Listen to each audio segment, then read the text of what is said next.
Good afternoon to our viewing audience once more. We have another guest with us from the Spice Island of Grenada, this time Miss Abby Samuel, and we are very pleased to have her join us in our broadcast that leads up to our award ceremony on tomorrow, which is our Caribbean Body Workers Prestigious Award. And a special welcome to you, Miss Abby Samuel. Thanks for having me. Good afternoon. And Abby, I want you to answer a few questions for us right now. Can you tell Okay. me what is your professional experience and who is Abby Samuel? Please tell us. I think every time someone asks that question, I'm thinking, what part of Abby do you want to know about? But I'm Abby Samuel. I've been in the massage industry for 12 years now. When I say that, I feel old actually, but You tell me. but I love what I do. I'm passionate about massage therapy. I like the idea that when someone leaves my table, they don't go back the same way they came. They can enjoy relaxation, they can feel calm, they can feel serene.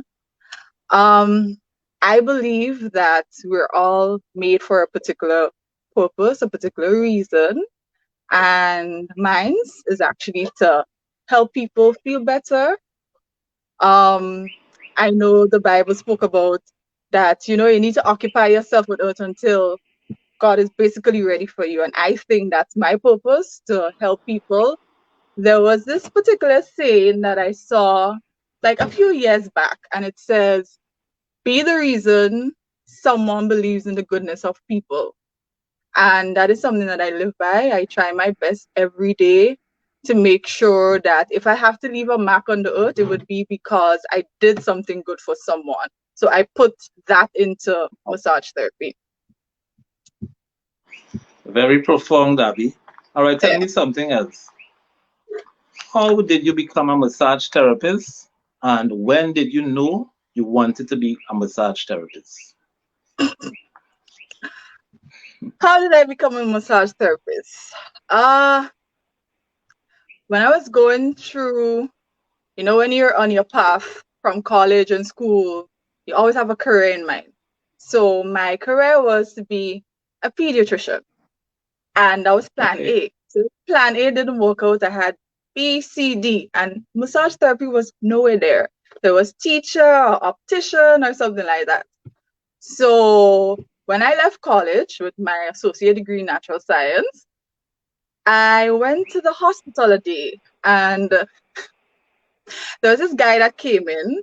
I was in a casualty because I wasn't feeling well, and there was this guy that came in with a stab wound, and I don't know what happened next because when I woke, all I found was someone fanning me. I literally passed out at the sight of blood. Wow. So Hmm. obviously, no, the doctor thing went down the drain because that was like a no for me. So having no experience out of college, all work that I applied to said, oh, you need experience, you need experience. So I ended up in our cable company being an account executive. So I was, Hmm. a customer accounts executive. So I was answering the phone, you tell me about your bill. And after 8 months, I told myself, mm-mm, that's not working for me. I left my work and I went home and sit down for 6 months.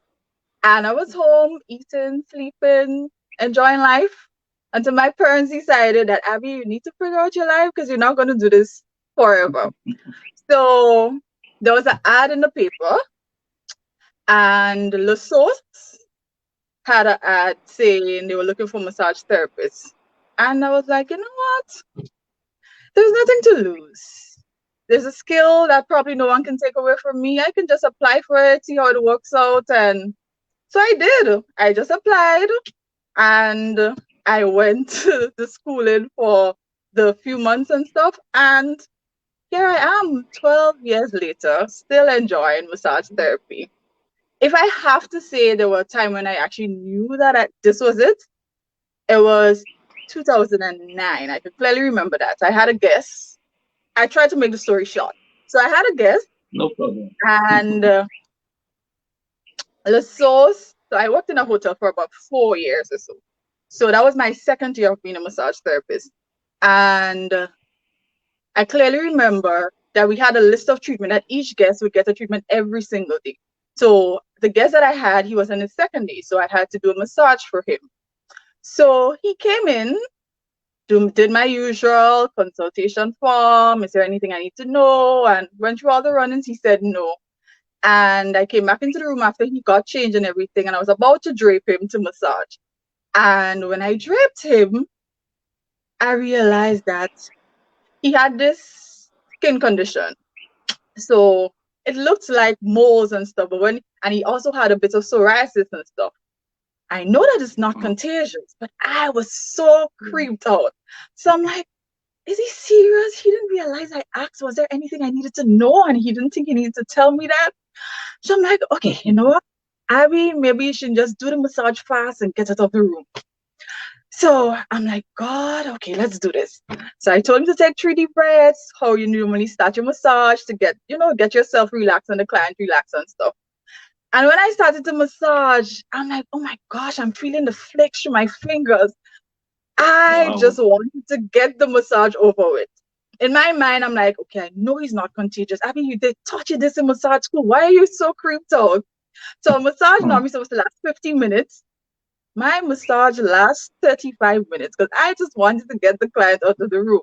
So my idea was that if I do it fast, I would never get him again because he would go and complain about me. So he left the room. I did the whole massage, but I just did it really fast to come out of there. And the room that I was working in at that time, I saw straight to my manager's. I can peep and see my manager's office. So the guest went right into the office, and I'm like, oh my gosh, is he going to complain about me? I'm like, well, even if he did complain about me, then I don't care because I just wouldn't get him again. Would you believe the guest said, I had a service with her, and out of anyone that would have touched me years before and stuff, that was the first time I felt a touch. Like people would have scorned me and be grossed out and stuff, but she literally touched me. Besides my wife, that was the first time I felt someone relaxed me. Can I have her for all my treatments? What? I I think the opposite happened because I was hoping that he said he don't want me, and he had me for Okay. 14 days straight. I think after doing him and dealing with everything, I got to know him as a person, and that's when it dawned on me, like, you know what? We go through so much as individuals, and sometimes a one experience can change your life. Because maybe if I had done the treatment lights and stuff, I would have never experienced all the torture and everything that he would have went through. So that sort of touched me, and I'm like, I think this is it. I think the idea that I can make someone feel better about themselves, and it's not about me, but the idea that they can leave knowing that I feel better. I I feel better than when I came in. That was the point when I knew that was it. Very interesting story It was a and long very story, but interesting journey. yeah. It's a very interesting conversation. Also, what I realized is that you would have found your purpose for living because you would have mentioned previously that you would have had so many different studies, but yet you came right back to massage therapy. So what I'm Researcher. seeing is that this is a dream. This is what you were born to do. So tell Mm-hmm. us something else, Abby. How did you develop your massage therapy technique? Okay, so like I said, I started in the source for 4 years, and when they closed, I went to St. Lucia. So I worked there for 2 years, and while working there, you were required to learn something new every 3 months. So I basically just went in with the basic because I was like a level 1 therapist. So all I knew was Swedish massage, aromatherapy, hand and foot massage. And then being in St. Lucia, I had this manager, he was from India. So he taught different massage courses and stuff like cranial sacral therapy and reflex and bamboo therapy and stuff. So that's when I started to advance in my field and learn new things. And whenever I had a guest that came to me that I didn't know what they were speaking about. I usually used to go and research and read up on stuff and get myself more in tune with what's new out there. So it started in St. Wonderful. Lucia and it just sort of progressed further. The last sort of thing I did was with the National Training Agency, where I did a CPQ level 4 with massage therapy. Great. So, who was or who is your inspiration in massage therapy? So it started with my first trainer, which is Sally Dawson. But then when it really hit me that I really wanted to be in this field was when Manoj Kateri, he's actually my manager from St. Lucia. Well, he was in Grenada and he brought me across in St. Lucia. He's in India now. That's when I realized, okay, he's good at what he does. He's very inspirational. He encourages, and yeah. So it was Manoj. Okay, great. So, what advice do you have for young therapists in the field or even for your other colleague therapists? Advice. It's simple. Again, one of my pet peeve with massaging and stuff is not doing it right. Or is there a right way to do it? But I would say you have to love what you do. It makes no sense you're in a field that you're just doing it because you're getting paid to do it. You're doing it because, oh, I've been there for years and I don't know what else there's to do because I don't have no other skills, so I'm just doing it. Love what you do. People feel energy, guests feel energy, clients feel energy, and it's something that's big in massage therapy, that there's a transfer of energy in things that you do. So if you're not into it, your clients can get that same set feedback, and it's a healing thing as well. So you have to want it, you have to appreciate it, you have to know that, okay, I'm not doing it just to get glory for someone to say, oh, well, she's the best, or I've had this person and they're good. It's because you want to know by the end of the day, you would have changed someone's life. You would have encouraged someone to try. And it's not just massaging, it's maybe changing their diets and all these things that work around massage therapy. But make sure it's something that you love. And as soon as you love it, you stick to it, you gain more knowledge, you encourage yourself, you encourage others. Because at the same time, massage therapy is a big thing now. So we need to encourage each other in the field. If you don't know something, I'm sure you can find someone else that might be versed than you. So if you're good at Swedish massage, stick to Swedish massage, uplift yourself. If you're good at something else, you do that. If you're not good at something else, maybe you can find someone to encourage you, but make it something that you love, more or less. Just make sure you're there because you love it. Beautiful, well said. And I'm going to take your advice as well in terms of what you just said. Abby, we have been faced with a pandemic the whole world over. Tell me something. How do you function in the midst of this pandemic? Well, actually, this has been one of my best year in my massage journey. Funny to Very well. say. Good start. Um, God has indeed blessed me tremendously this year. I'm actually the owner of a small spa business called Gifted Hands Wellness Spa. So it opened in a Congratulations. pandemic. So it's been good. It's been scary as well, but it's been good. I'm building clients, and as again, it's not about building clients, but knowing that I can refer them or I can do follow-ups and see their progress over the months and stuff. So I can't complain. Okay.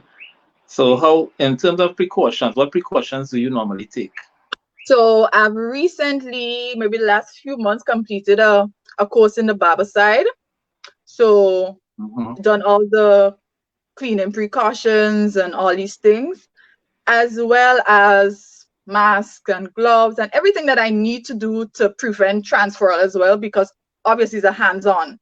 So you have to be Yeah. cautious with everything that you do, and consultation actually works well. So you have to make sure that you get a proper consultation before you begin any treatment. Great. So, Abby, what modality do you specialize in, or modalities, I may ask? Um, let's see. Swedish massage, aromatherapy, deep tissue. I recently did the shiatsu and body mechanics last year, was it? Yes, it was. Reflexology. Well, most things in massage, hot stones. I do facials and stuff as well, but my passion is massage. I think if after when my hands are getting weary and tired and I can't use them much, maybe I can think about going into doing physiotherapy or something that doesn't put too much strain. But yeah, massaging, especially deep tissue and body mechanics, that's my love. Wonderful. And tell us also, how can you be reached and where are you located? Okay, so like I said, I've just recently opened my little spa, my little homey spa. So it's Gifted Hands Wellness Spa, Fontenoy, St. George's, Grenada. My number is 537-3485, or you can email me at ghwellnessspa@gmail.com. Okay, great. So I have one other question for you, which Mm-hmm. is when you first were told that you have been nominated for a long service award, what did you feel? How did you feel, and what is it to you in terms of how do you feel about it? At first, I was like, me, really? Like, really? But it's nice to feel appreciated. I mean, I know most people can speak for that, especially in the massage industry. There's not much avenues to get recognized. So Yeah. I am grateful to be recognized, and my other colleagues, I can speak for them as well. And Mhm. it's nice that, there's a saying that to give the person their flowers while they're still alive. I'm happy that I can get Yeah. my flowers and recognition while I'm still alive. And Mhm. it's an encouragement to those out there to stick to what you love, and you would reap the benefits eventually. Okay, and my bonus question to you is, would you like to see massage in the future? Where? Where would you like to see massage go in the future in terms of development, etc.? Well, as far as it can go, I mean, I still think that there's always something new to learn. There's always a new technique. There's always a new acupressure, something that you can do. I want to see it go as far as it can go. Believe it or not, it's something that people, put on the back burner most time, thinking, oh, I don't need massage, I'm fine, or I can live with the pain, or I prefer to take a pain meds and go by the doctor or something. But massage has been helping a lot of people around the world. And Yeah. I think it just needs to be put out there more and appreciated more than anything else. So as far as it can go, I'm all for it. Okay, great. Well, folks, we have heard from Abby Samuel, one of our Long Service Award awardees on tomorrow engagement, and we are very pleased to have her and have her expressions in terms of what her journey has been as a massage therapist. We do look forward to our engagement, which is at 7:30 live this same StreamYard, where the Caribbean Association of Massage and Bodywork Practitioners will be putting on their next Caribbean Bodyworkers Prestigious Award. I thank you very much for joining us and have a wonderful evening, Abby. You And do to the the same. viewing Thanks for audience, having me. All right. thank you very much. You're Okay, bye bye. welcome. Bye.